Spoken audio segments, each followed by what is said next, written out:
हरि पर्वत पे तोता बोले जंगल में मोरावा जगावस गौराना शिव जी आ गए मोरावा जगावस गौराना हरि पर्वत पे तोता बोले जंगल में मोरावा जगावस गौराना शिव जी हो गए मोरावा जगावस गौराना शिव जी हो गए मोरावा जगावस गौराना दुआर पर शिष्या लोग के भीड़ भइल भारी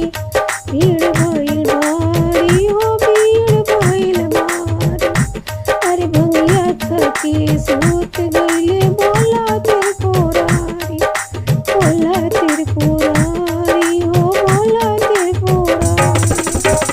जागिले महादेव माई जगावली ना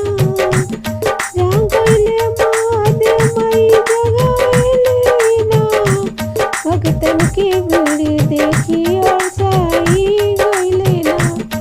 भगतन के भीड़ देखी बोला और साई गइले ना हरि पर्वत पे तोता बोले जंगल में मोरावा पर्वत